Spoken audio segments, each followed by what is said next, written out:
नमस्कार, मैं हूं राजन झा और दक्षिण पंथ के नए वीडियो में आपका बहुत बहुत स्वागत है।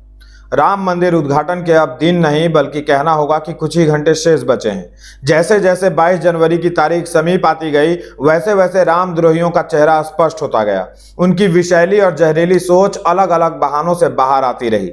वे अलग अलग बहाने से राम मंदिर पर प्रहार करते रहे, कभी मोदी के बहाने, कभी योगी के बहाने, कभी मुहूर्त निकाल कर लाए तो कभी शंकराचार्यों के कंधे पर बंदूक लगाकर राम मंदिर पर निशाना साधा गया। कांग्रेसी नेताओं द्वारा उद्घाटन समारोह में न जाने की बात सामने आते ही इस तरह के हमले बढ़ गए। शंकराचार्यों को लेकर मैंने अपने पिछले वीडियो में विस्तार से चर्चा की थी। इसका अद्वितीय लाभ कांग्रेस और राम विरोधियों ने उठाया है। आज जब पूरा देश राममय हो चुका है, मैं चाहता हूं कुछ लोगों के कारनामों को आप याद रखें, इसलिए यह वीडियो बनाना आवश्यक था और आपका इसे देखना भी बहुत जरूरी हो जाता है। राम मंदिर को लेकर बाबर की औलादें जितना खून नहीं जला रही, उससे ज्यादा उसकी नाजायज औलादें बौखलाई हुई हैं। अब मैं कुछ पत्रकारों के नाम लेता हूं। माननीय श्री 1008 रवीश कुमार जी महाराज, इनका नाम मैं बड़ा आदर से लेता हूं। अजीत अंजुम है, पार्किंग पत्रकारों का जोड़ा, वही विनोद कापड़ी और सपत्नी कोहन, और भी एक एक दो टके वाले लोग हैं। इन सब के गुरु हैं आत्मघोषित यूट्यूब पत्रकार श्री रविशानंद जी। श्रीमान कभी पानी पीकर कभी बिना पानी पिए हर दिन राम मंदिर के खिलाफ जहर उगल रहे हैं। हर मुद्दे में राम मंदिर और राम के नाम को घसीट रहे हैं और इनके सगे सौतेले अनुयायी आंखें मूंद कर इनका अनुसरण कर रहे हैं। रवीश कुमार के कुछ पोस्ट का स्क्रीनशॉट लगा रहा हूं, देखते रहिए और धूर्तता का अंदाजा लगाते रहिए। एक पोस्ट देखिए। रवीश कुमार जी लिखते हैं कि IIM के बंदे व बंदियों को नौकरी नहीं मिल रही। ऐसी विघ्न संतोषी रिपोर्ट से सावधान रहे। यहां प्रधानमंत्री यम नियम का पालन कर रहे हैं और ये लोग नौकरी की चिंता कर रहे हैं। नौकरी का नहीं मिलना रोज की घटना है, राम का आना रोज की घटना नहीं है। यही मौका है कि IIM में LED स्क्रीन लगाकर प्राण प्रतिष्ठा का प्रसारण अनिवार्य करना चाहिए। सभी अदालतों के भीतर भी अनिवार्य करना चाहिए। तीनों चीजें अवश्य हो, हवन, पाठ व सीधा प्रसारण। कोर्ट क्यों अलग रहे? मुझे हैरानी है कि अदालतों के लिए ऐसा आदेश क्यों नहीं आया है। राम पूछ रहे हैं, राम आ रहे हैं। मतलब इनका मानना है कि IIM के बच्चों को नौकरी नहीं मिल रही है, इसका कारण राम मंदिर का बनना है। मंदिर नहीं बन रही होती तो कैंपस के सभी बच्चों को की नौकरी पक्की हो चुकी होती। पोस्ट इतना ही बड़ा नहीं है, 2-3 पैराग्राफ और है और पूरे में भगवान राम के मंदिर पर व्यंग किया गया है। इसका एक और ट्वीट देखिए। इसमें एक कोई माननीय है, नाम है जस्टिस AS ओका। उन्होंने पता नहीं कहां एक वक्तव्य दे दिया और ऐसे नहीं, अंग्रेजी में दिया। Faith in judiciary has eroded considerably, need to find out what went wrong. Hindi में अनुवाद इस प्रकार होगा कि न्यायपालिका में लोगों का विश्वास काफी कम हो गया है। यह पता लगाने की जरूरत है कि क्या गलत हुआ। ओका साहब का स्टेटमेंट बार एंड बेंच नाम के एक्स हैंडल से पोस्ट किया गया, जिसे माननीय रवीश कुमार ने कोट करते हुए लिखा। सही बात है, थोड़ा और स्पष्ट होना चाहिए कि यह भरोसा कब से और किन फैसलों से कम हुआ है। जज साहिब भी विस्तार से बता सकते हैं, लेकिन बाद में। अभी राम आ रहे हैं। भीड़ और गोदी मीडिया कहीं ये न पूछ दे कि अदालतों में क्यों नहीं कुछ हो रहा है। अखंड पाठ, लाइव प्रसारण, प्रसाद वितरण, राम ज्योति प्रज्वलन, LED स्थापन, इतने विकल्पों में से अदालतों में उस दिन क्या होगा तो क्या जवाब होगा, आज की जनता पूछ सकती है। इसमें रवीश जी ने भगवान राम का मजाक तो उड़ाया ही, उनकी जय जयकार करने वाली जनता का भी मजाक उड़ा दिया। अगला पोस्ट देखिए। नीति आयोग के चेयरमैन ने कुछ कहा। कुछ क्या, ऐसा कुछ कहा ही होगा जो श्रद्धेय रवीश जी के लीवर, किडनी और हार्ट को पूरा सपोर्ट करता हो, तभी इसे कोट करते हुए उन्होंने लिखा कि ऐसी रिपोर्ट का यानी नीति आयोग के चेयरमैन के एक स्टेटमेंट का अखंड कवरेज नहीं होगा। न शेयर करने वाले शेयर करेंगे। आप अपना काम करते चलिए, राम आ रहे हैं। इसके पहले आज तक के एक होर्डिंग की तस्वीर शेयर करते हुए उन्होंने अखंड पाठ और अखंड कवरेज में क्या अंतर है यह जानना चाहा था। एक टीवी चैनल के वैन की तस्वीरें शेयर करके सर रवीश कुमार ने इस पर भी आपत्ति जताई। इन्हीं की तरह इनका एक चेला है, पार्किंग पत्रकारिता के लिए फेमस फिल्म सिटी नोएडा प्रसिद्ध विनोद कापड़ी और उसकी पार्टनर, दोनों राम मंदिर निर्माण पर अपनी खींच छिपाए नहीं छिपा पा रहे। कापड़ी को अच्छा नहीं लगा कि राम मंदिर उद्घाटन वाले दिन केंद्र सरकार ने कर्मचारियों को आधे दिन की छुट्टी क्यों दी। इसकी धूर्तता देखिए। इसने एक अन्य धूर्त द प्रिंट के एजेंडाबाज पत्रकार द्वारा खींची गई तस्वीर शेयर की। इस तस्वीर को ऐसे एंगल के साथ खींचा गया है जिसमें पीएम मोदी की तस्वीर भगवान राम के तुलना में बड़ी नजर आ रही है। ऐसी कोई तस्वीर वास्तव में नहीं लगाई गई। आपने भी देखा होगा कई बार लोग हिल स्टेशन या घूमने फिरने की जगह से अपनी हथेली को कुछ ऐसा आकार देते हैं कि लगता है सूर्य उनके हाथों में या चुटकी में समा गया है। यह सब अलग अलग कैमरा एंगल से किया जाता है। कभी आपने देखा होगा कि ताजमहल या इस तरह का कोई मकबरा या अन्य स्थापत्य को चोटी को हाथ की चुटकी से पकड़ा गया है। इससे क्या समझा जाए? ताजमहल मसल दिया गया?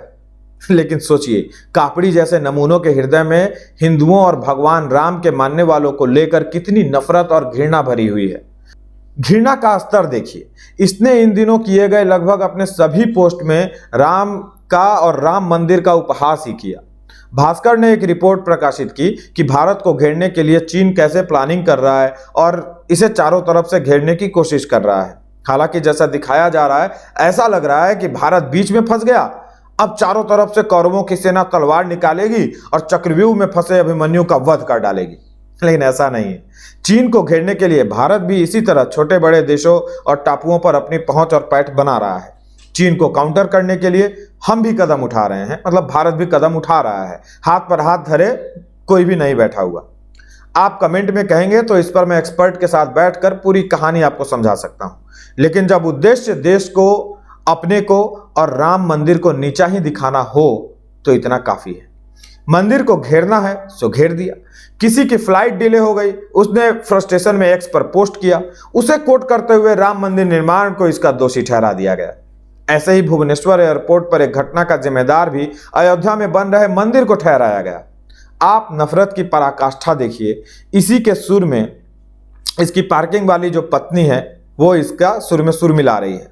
साक्षी जोशी नामक इस कुंठित महिला ने भी एक वीडियो पोस्ट किया जिसमें मंदिर तो बन ही रहा है कहकर राम मंदिर निर्माण पर हमले किए गए। हालांकि उसके पोस्ट के बाद से वह नेटिजन्स के ट्रोलिंग का शिकार हो गई।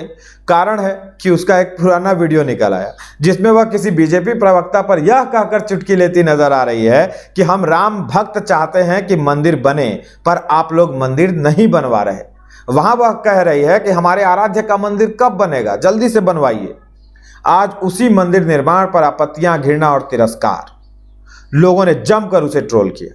हमको बहुत विश्वास है आपकी पार्टी पे कि आप हमें राम मंदिर बना के देंगे। आप क्यों नहीं बना रहे? केंद्र में और राज्य में उनकी सरकार होने के बावजूद अगर राम मंदिर नहीं बना पाते हैं, ऑर्डिनेंस पर कुछ नहीं बोल पाते हैं, बिल पर कुछ नहीं बोल पाते हैं, तो फिर ये जरूर लोगों को लगता है कि आस्था नहीं है, सिर्फ 2019 के लिए सब कुछ चल रहा है, इलेक्शन आ रहा है, इसलिए राम मंदिर का शिगुफा छोड़ दिया जाता है।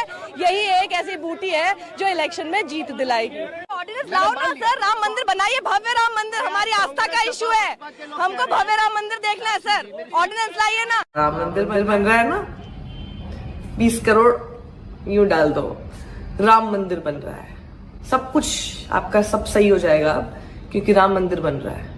सारे दुख खत्म हो जाएंगे क्योंकि राम मंदिर बन रहा है। महंगाई भी अपने आप ही भगवान कम कर लेंगे। अब राम मंदिर बन रहा है, सब कुछ राम भरोसे।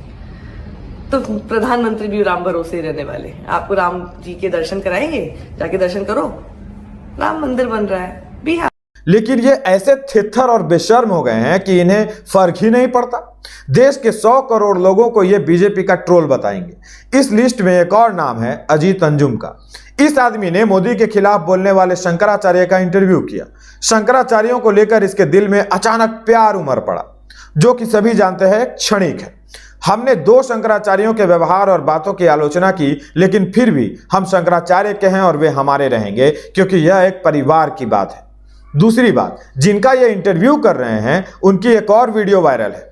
इस वीडियो में वे कह रहे हैं कि जब मुस्लिमों के लिए अलग देश पाकिस्तान बन गया तो वे भारत में क्यों रुके हुए हैं।